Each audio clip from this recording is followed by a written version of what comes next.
اس کے بعد 10 جملے ذکر کیے ہیں۔ اس کا مطلب یہ ہے کہ اللہ کون ہے، اس کی پہچان کے کیا طریقے ہیں۔ تو پہلا جملہ لا الہ الا ہو، کہ وہ اللہ ہے، وہی عبادت کا حقدار ہے، اور اس کے سوا کوئی بھی جتنا بھی بڑا مقام رکھتا ہو، جتنا بھی بڑا مرتبہ رکھتا ہو، جتنے بھی اللہ رب العالمین کے ساتھ اس کی محبت، اس کا تعلق ہو، وہ عبادت کا حقدار نہیں ہو سکتا۔ عبادت کا حقدار صرف ایک ذات ہے، وہ اللہ ہے۔ پھر اس کے عبادت اکیلے ہی عبادت کے حقدار ہونے کی مزید اللہ رب العالمین دلائل اور وجوہات بیان فرما رہے ہیں کہ صرف وہی ہی عبادت کا حقدار اس لیے ہے کہ جو صفات اس میں پائی جاتی ہیں وہ کسی اور میں نہیں ہے۔ تو دوسرے جملے میں اللہ نے فرمایا الحی القیوم، اس میں اللہ تعالیٰ کے 2 نام ہیں، ایک ہے الحی اور دوسرا ہے القیوم۔ قرآن کریم میں اللہ رب العالمین نے ان 2 ناموں کو جڑواں ذکر کیا ہے کئی مقامات پر۔ وَتَوَكَّلْ عَلَى الْحَيِّ الَّذِي لَا يَمُوتُ، یہاں پر صرف الحی ذکر کیا ہے، لیکن اکثر مقامات میں جیسے وَعَنَتِ الْوُجُوهُ لِلْحَيِّ الْقَيُّومِ، قیامت کے دن سارے چہرے حی القیوم ذات کے سامنے جھک جائیں گے۔ دنیا میں اکڑ کر چلنے والے، اپنی بادشاہت اپنے ڈنڈے سے منوانے والے، مال میں مغرور ہو کر تکبر کرنے والے، سارے کے سارے اللہ کے سامنے جھک جائیں گے، کیونکہ وہ کیا ہے؟ الحی القیوم۔ اسی طرح قرآن کریم کے مختلف مقامات میں اللہ رب العالمین نے الحی القیوم ان دونوں کو ایک ساتھ ذکر کیا ہے، اور دونوں کو ساتھ ذکر کرنے میں بہت سے فوائد بھی ہیں اور بہت سی مطابقتیں بھی ہیں، یعنی دونوں کے درمیان موافقت اور مطابقت ہے۔ جو حی ہے وہ قیوم ہے۔ اب اس سے معلوم ہوا کہ عبادت کرنے کے لیے جو ہستی اہل اور قابل ہے، حقدار اور مستحق ہے، اس میں یہ صفت ہونی چاہیے الحی، اور یہ صفت صرف ایک ہی ذات میں ہے، وہ ذات کون ہے؟ اللہ تعالیٰ کی ذات۔ الحی اس کا معنی کیا ہے؟ جو اپنی زندگی میں وجود میں آنے میں کسی کا محتاج نہ ہو، جس کی زندگی کامل زندگی ہو، اس کا کوئی آغاز نہ ہو اور اس کی کوئی انتہا نہ ہو۔ دنیا میں کوئی اور ایسا نہیں۔ کچھ نہیں تھا تو ایک اللہ تھا، کچھ نہیں رہے گا تو ایک اللہ رہے گا۔ وہ بلا ابتدا اور بلا انتہا زندگی کا مالک ہے۔ اس کی زندگی کسی کی عطا کردہ نہیں ہے، اس کی زندگی اصلی اور ذاتی ہے الحی۔ اگر کوئی اور ایسی ہستی ہو تو وہ لائی جائے، پیش کر دی جائے، جس کی عبادت ہو، لیکن اگر کوئی اور ایسی ہستی نہیں ہے تو پھر اس کے سوا کسی اور کی عبادت وہ جائز نہیں۔ چاہے ملائکہ ہوں، وہ بھی اللہ کے پیدا کردہ ہیں، ان کی زندگی بھی حیات مستعار ہے، اللہ نے دی ہے ان کو، اصلی زندگی نہیں جو خود بخود ان کو حاصل ہو، بلکہ وہ اپنے زندہ رہنے میں اور زندگی کے حصول میں محتاج ہیں کس کے؟ اس عظیم رب کے۔ اور جو محتاج ہو اپنی زندگی میں، وہ معبود کیسے ہو سکتا ہے؟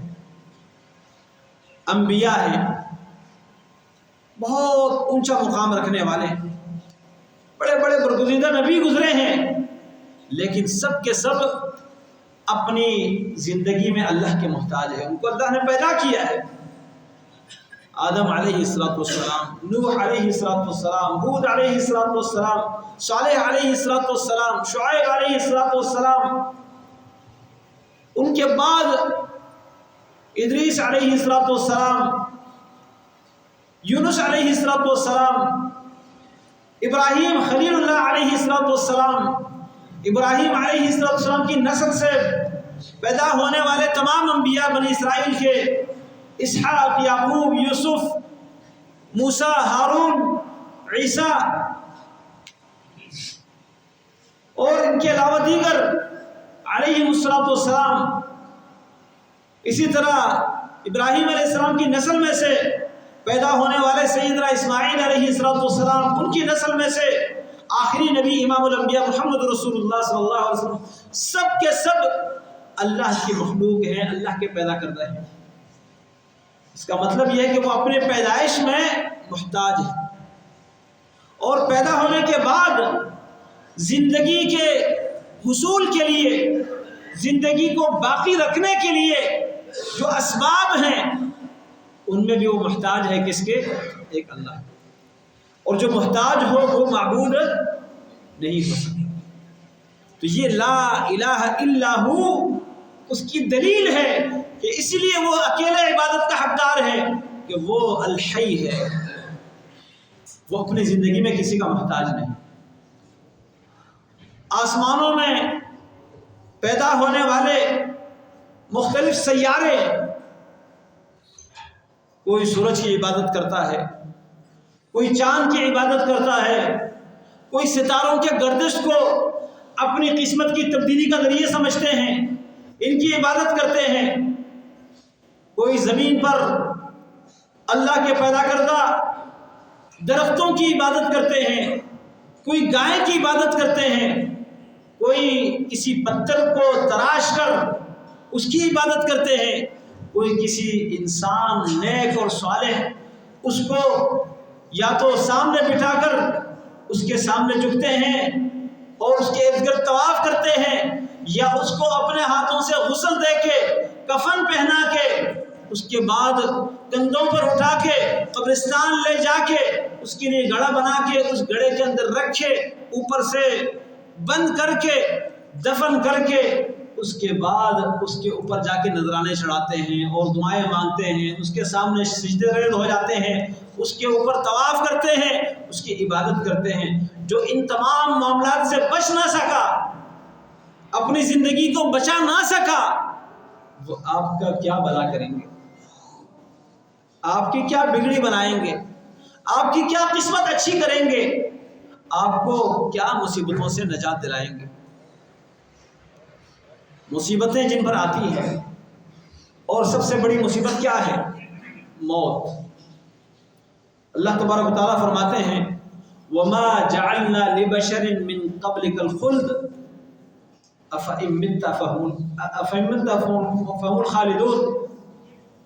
وَمَا جَعَلْنَا لِبَشَرٍ مِّن قَبْلِكَ الْخُلْدَ، آپ سے پہلے ہم نے کسی انسان کے لیے ہمیشہ زندہ رہنا نہیں لکھا۔ أَفَإِن مِتَّ، اگر آپ فوت ہو گئے، فَهُمُ الْخَالِدُونَ، تو کیا یہ ہمیشہ رہیں گے؟ اللہ نے اپنے نبی کے بارے میں فرمایا إِنَّكَ مَيِّتٌ وَإِنَّهُمْ مَيِّتُونَ، آپ کو بھی موت آئے گی اور ان کو بھی موت آئے گی۔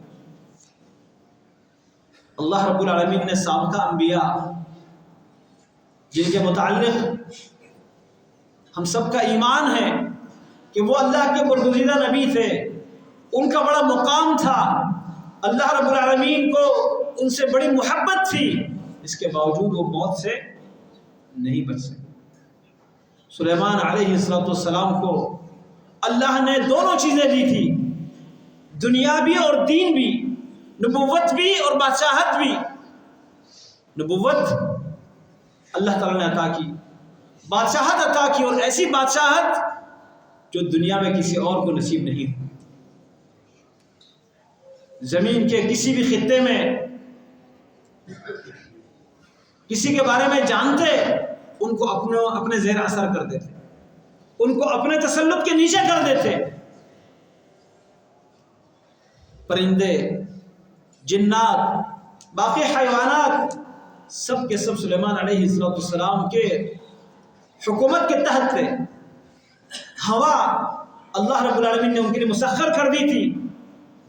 ہوا کو کہتے کہ میرے تخت کو فلان جگہ لے جاؤ، 1 مہینے کا سفر ایک صبح کے ٹائم میں ہو جاتا یا ایک شام کے وقت میں ہو جاتا۔ یہ اللہ نے دیا تھا۔ انسان کو جو کچھ دیا جاتا ہے، اگر اللہ کی طرف سے دیا جائے تو اس میں وہ کس کا محتاج ہے؟ اللہ کا محتاج ہے۔ اور جو اللہ کی طرف سے دیا گیا، انسان اس میں اللہ کا محتاج ہوا، اس کا مطلب یہ نہیں کہ یہ عبادت کا حقدار بنا۔ عبادت کا حقدار وہ ہے جو محتاج نہیں۔ لیکن اس تمام تر طاقت، قوت اور بادشاہت کے ملنے کے باوجود اور نبی ہونے کا شرف ملنے کے باوجود موت سے نہیں بچے۔ جنات سے کام لیتے ہیں، جنات کو اللہ نے ان کے قابو میں کر دیا تھا۔ آج لوگ کہتے ہیں نا جنات ہمارے قابو میں آ گئے، بعض لوگ کہتے ہیں قابو میں نہیں آئے، وہ آپ کے کام آتے ہیں، آپ ان کے کام آتے ہیں۔ یہ جو عامل ہوتے ہیں بعض کہتے ہیں ہمارے موکل ہیں، اصل ہوتا یہ ہے کہ شیاطین جو ہیں، جنات میں سے جو شیطان ہیں، وہ ان سے اپنا کام لیتے ہیں، لوگوں کو گمراہ کرنے میں ان کو استعمال کرتے ہیں، لوگوں کی عزتیں برباد کرواتے ہیں، لوگوں کے درمیان لڑائیاں اور جھگڑے پیدا کر دیتے ہیں، اور وہ بھی ان کے کام آتے ہیں۔ لوگوں کا عقیدہ پختہ کرنے کے لیے، لوگوں کو مطمئن کرنے کے لیے ان کے کام آتے ہیں۔ حدیث میں رسول اللہ صلی اللہ علیہ وسلم نے فرمایا ہے کہ یہ شیاطین جو ہیں ایک دوسرے کے اوپر کھڑے ہو کے ایک ٹاور بناتے ہیں، اور جنات کے اندر خاصیت یہ ہے کہ ہوا میں بھی ٹہر سکتے ہیں۔ انسان پر کھڑا ہو جائے، اوپر کسی چیز کا سہارا نہ ہو تو گر جاتا ہے، لیکن یہ جنات ایک دوسرے کے اوپر کھڑے ہو جاتے ہیں، پانی کے اوپر بھی اوپر ہی رک جاتے ہیں، ان کو اللہ نے یہ صلاحیت دی ہے۔ تو فرمایا ایک دوسرے کے اوپر کھڑے ہو کے ٹاور بناتے ہیں، آسمان کے کناروں تک پہنچنے کی کوشش کرتے ہیں۔ وہاں اللہ تعالیٰ نے فرشتوں کی جو ذمہ داریاں لگائی ہے کہ صبح آپ نے یہ کام کرنا ہے۔ اب فرشتوں کا جو امیر ہوتا ہے، سربراہ ہوتا ہے فرشتہ، جیسے ملائکۃ الموت مختلف فرشتے ہیں، روح لینے کے لیے آتے ہیں، لیکن ان کا امیر ایک ملک الموت اللہ نے ذکر کیا، ملک الموت۔ تو ملک الموت اپنے ماتحت جو اس کے فرمان بردار فرشتے ہیں، ان کو کسی کا کہتے ہیں کہ آج فلاں جگہ جانا ہے، فلاں کی روح لینی ہے، فلاں کرنا ہے، اسی طرح دیگر فرشتوں کی ذمہ داریاں ہوتی ہے۔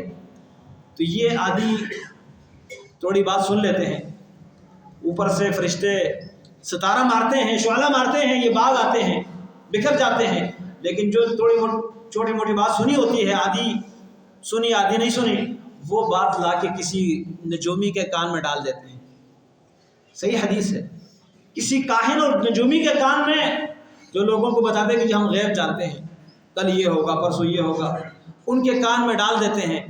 وہ اس ایک سچی بات جو جنات کے ذریعے اس تک پہنچی ہے، اس کے ساتھ 100 باتیں اور ملا لیتے ہیں، اور لوگ اس ایک بات کے سچ ہونے پر اس کے ہر بات کو سچ سمجھنے لگتے ہیں۔ یہ شیاطین کیا کرتے ہیں؟ لوگوں کا عقیدہ بنانے کے لیے اس کو خبر پہنچا دیتے ہیں۔ لیکن سلیمان علیہ السلام ان کو جو حکومت نصیب ہوئی، انہوں نے اللہ سے دعا کی، وَهَبْ لِي مُلْكًا لَا يَنبَغِي لِأَحَدٍ مِّن بَعْدِي، اللہ مجھے ایسی حکومت عطا کر دے جو میرے بعد کسی کے لیے لائق نہ ہو۔ رسول اللہ صلی اللہ علیہ وسلم ایک دن نماز پڑھا رہے تھے، نماز پڑھاتے ہوئے آپ پیچھے ہٹ گئے، پھر آپ آگے بڑھے، تو صحابہ کرام نے بعد میں پوچھا کہ اللہ کے نبی صلی اللہ علیہ وسلم نماز کے دوران پیچھے آ گئے پھر آگے بڑھ گئے؟ فرمایا شیطان آیا تھا، ایک شیطان جنی، وہ میری نماز خراب کرنا چاہ رہا تھا، لیکن پھر میں نے آگے بڑھ کے اس کو پکڑنے کی کوشش کی، اس کو گلے سے پکڑا، اس کی زبان نکلی، اس کی زبان کی ٹھنڈک میں نے اپنے ہاتھ پر محسوس کی، اور فرمایا اگر سلیمان علیہ السلام کی دعا مجھے یاد نہ آتی، میرے ذہن میں وہ دعا نہ آتی، تو میں اس کو ستون کے ساتھ باندھ لیتا اور تم مدینہ کے بچے صبح اس کے ساتھ کھیل لیتے، اس کا مذاق اڑاتے۔ یہاں محدثین نے لکھا ہے کہ سلیمان علیہ السلام کی دعا یاد نہ آتی تو آپ اس کو کنٹرول کر سکتے تھے، کنٹرول تو کر سکتے تھے، لیکن اس کے شر سے بچنا ممکن نہیں تھا، وہ کسی نہ کسی طریقے سے نقصان پہنچاتا، اور سلیمان علیہ السلام کو نقصان نہیں پہنچا سکتے تھے، اس لیے کہ ان کی دعا تھی وَهَبْ لِي مُلْكًا لَا يَنبَغِي لِأَحَدٍ مِّن بَعْدِي۔ تو سلیمان علیہ السلام کے قابو میں تھے یہ جنات، اور اللہ تعالیٰ فرماتے ہیں وَمِنَ الشَّيَاطِينِ كُلَّ بَنَّاءٍ وَغَوَّاصٍ، شیطانوں میں سے بھی ہم نے ہر غوطہ خور اور ہر آبادی بنانے والا سلیمان علیہ السلام کے تابع کر دیے تھے۔ اسی طرح بعض بڑے سرکش شیاطین تھے، وَآخَرِينَ مُقَرَّنِينَ فِي الْأَصْفَادِ، وہ زنجیروں میں جکڑے ہوئے رکھتے تھے سلیمان علیہ السلام کو، لیکن بیت المقدس کی تعمیر کا کام ان جنات سے سلیمان علیہ السلام نے لیا۔ اب وہ ڈر کی وجہ سے، سلیمان علیہ السلام کے رعب کی وجہ سے کام کر رہے تھے، سلیمان علیہ السلام کی زندگی پوری ہو گئی، موت آ گئی، ایک لاٹھی کے اوپر ہاتھ ٹیکتے ہوئے کھڑے ہیں، اسی دوران ان کی موت واقع ہوئی ہے، گر نہیں رہے، اللہ رب العالمین نے گرنے سے بچایا، شیاطین سے کام لینا تھا، بیت المقدس کی تعمیر کروانی تھی، اب وہ بڑا مشکل کام کر رہے تھے، اللہ رب العالمین فرماتے ہیں کہ جب سلیمان علیہ السلام کی موت آ گئی، جنات کو اس کا پتہ نہیں چلا، ما دلهم على موته الا دابۃ الارض تاکل من ساعته، قرآن میں ہے، فرمایا سلیمان علیہ السلام کی موت کی خبر ان جنات کو جو کام کرنے والے تھے ان سے مرعوب تھے، سمجھ رہے شاید ہی ہمارے اوپر کھڑے ہیں، نگرانی کر رہے ہیں، ان کو موت کا نہیں پتہ چلا، فرمایا موت کی خبر ان کو کیسے ہوئی؟ زمین کے ایک کیڑے کی وجہ سے، زمین کے ایک کیڑا جس کو ہم دیمک کہتے ہیں، تاکل من ساعته، ان کی لاٹھی کو یہ کیڑا کاٹ رہا تھا، کھا رہا تھا، اور جب فرمایا فلما خر، جب دیمک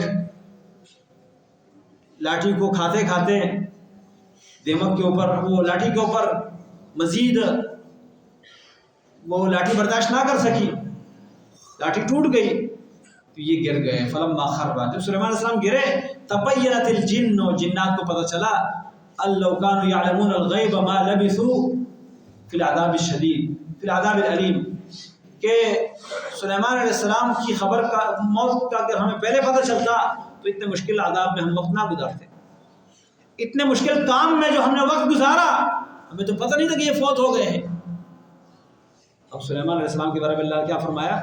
ان پر بھی موت ہے، ما دلهم علی موتہ، موت سے کوئی بچ نہیں سکتا، بڑا عظیم بادشاہ بھی ہے، عظیم نبی بھی ہے، عظیم نبی کے بیٹے بھی ہیں، لیکن اس کے باوجود موت، اینما تکونوا یدرککم الموت، جس کو موت آتی ہے وہ معبود نہیں بن سکتا، جس کی زندگی اپنی نہ ہو، اللہ کی عطا کردہ ہو تو وہ معبود نہیں ہو سکتا، لیکن اللہ تعالیٰ ایسی ذات ہے الحی، جو کیا ہے ہمیشہ سے ہمیشہ تک زندہ رہے، اور اس کی زندگی اپنی ذاتی زندگی ہے، کسی نے دی نہیں ہے اس کو، ایسی کوئی ہستی نہیں ہو سکتی، جب نہیں ہو سکتی تو پھر عبادت کے حقدار وہی ہستی ہے، اسی لیے نبی علیہ السلام حدیث میں اکثر ان الفاظ کے ساتھ اللہ تعالیٰ کو پکارتے ہیں، آپ صلی اللہ علیہ وسلم نے پریشان حال کے لیے جو دعا بیان فرمائی ہے،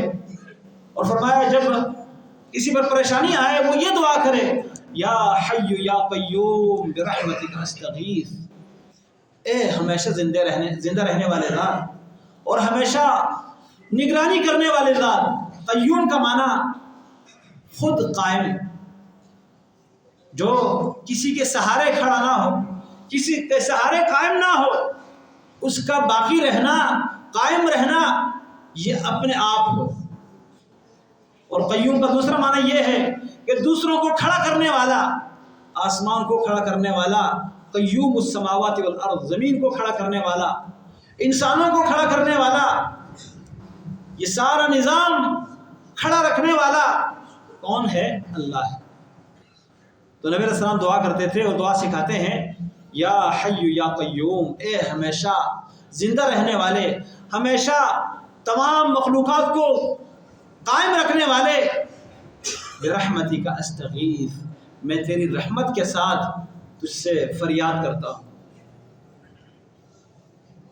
اسی طرح آپ صلی اللہ علیہ وسلم رات کے وقت نماز میں اٹھتے ہیں، استفتاح کی جو دعا ہے سبحانک اللہم و بحمدک جو ہم پڑھتے ہیں، اس کے علاوہ کئی دعائیں نبی علیہ السلام سے ثابت ہے۔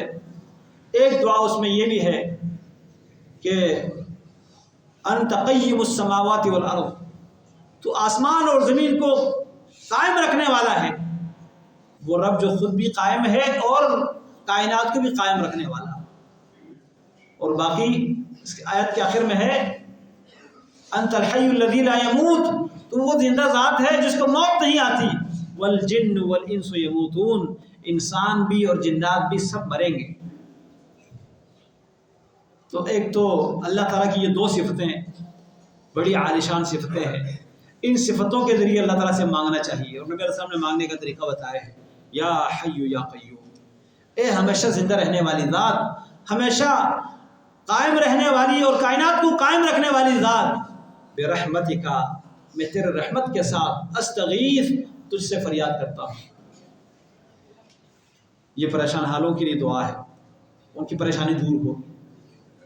اور اس کے ساتھ ساتھ یہ عقیدہ رکھنا چاہیے کہ صرف اللہ ہی وہ ذات ہے جو الحی ہے، اس کے علاوہ کوئی ایسی ذات نہیں ہے جس کو یہ صفت ہم دے دیں، جس کے بارے میں ہم یہ کہتے ہیں کہ ہمیشہ زندہ ہے۔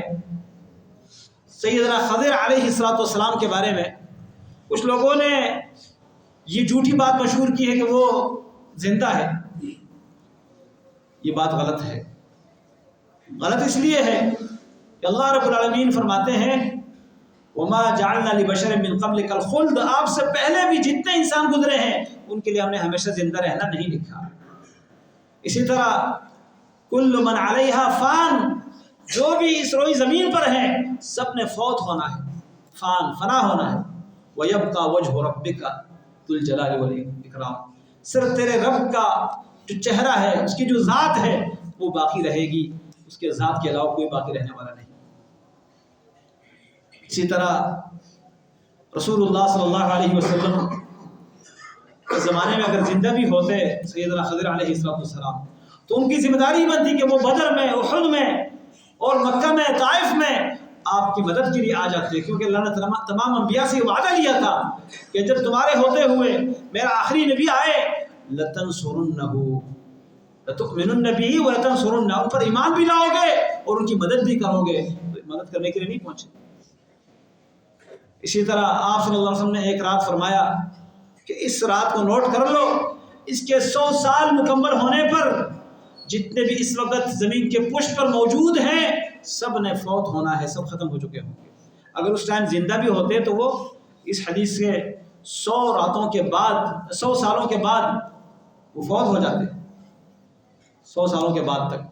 تو مطلب یہ ہے کہ یہ جو صفت ہے یہ اللہ کے سوا کسی کی نہیں ہے کہ الحی، جو ہمیشہ سے ہمیشہ کے لیے زندہ ہے۔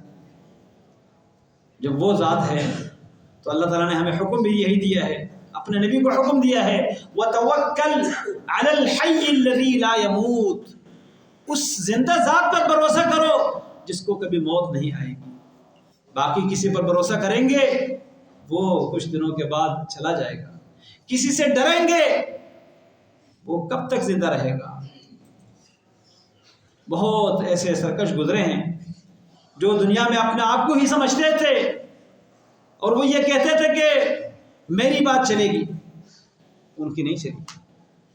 آج ہمارے ہاں کچھ لوگ کہتے ہیں اپنا جسم اپنی مرضی، اس جسم پہ کس کی مرضی چلتی ہے؟ آپ ذرا بتائیے۔ کوئی انسان جو بیمار ہوتا ہے وہ چاہتا ہے کہ میں بیمار ہو جاؤں، تو بیماری اس کی مرضی سے آتی ہے یا اس کے نہ چاہتے ہوئے بھی آ جاتی ہے؟ نہ چاہتے ہوئے آتی ہے۔ موت کون چاہتا ہے کہ وہ مر جائے؟ یہ مرضی نہیں چلتی۔ مرضی کسی کے اوپر بھی اگر چلتی ہے تو ایک اللہ کی مرضی چلتی ہے. وما تشاءون الا ان یشاء اللہ. چاہت انسان کی ہوتی ہے، پوری نہیں ہوتی ہمیشہ. وہی چاہت پوری ہو سکتی ہے جو اللہ چاہے. ہم میں سے کتنے لوگ ہوتے ہیں وہ چاہتے ہیں کہ کل یہ کام کروں گا، وہ نہیں کر پاتے. کتنے ایسے کام ہیں جو ہم کہتے ہیں نہیں کروں گا، کر لیتے ہیں. کئی کاموں سے جان چھڑانا چاہتے ہیں، وہ کرنے پڑتے ہیں. کئی کام ہم کرنا چاہتے ہیں، نہیں کر پاتے کیونکہ ہماری اپنی مرضی نہیں ہے. یہ جسم اگر قائم ہے تو یہ اللہ کی مرضی سے قائم ہے.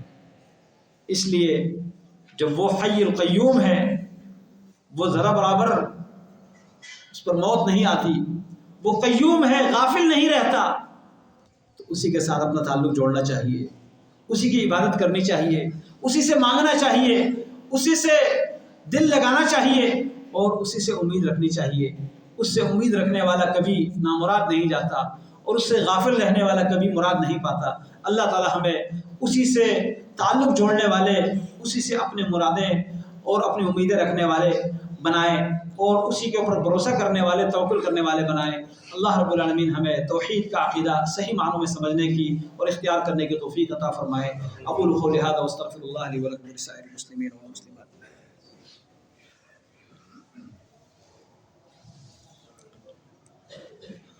إن الحمد لله نحمده ونستعينه ونستغفره ونعوذ بالله من شرور أنفسنا ومن سيئات أعمالنا. من يهده الله فلا مضل له ومن يضلل فلا هادي له. وأشهد أن لا إله إلا الله وحده لا شريك له وأشهد أن محمدا عبده ورسوله.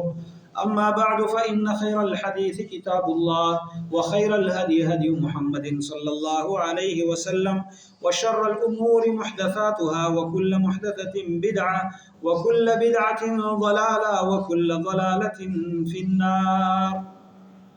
اللہ رب العالمین کے تمام صفات کمال درجے کے صفات ہیں. اگر انسان زندہ ہے تو اس کی زندگی کامل زندگی نہیں.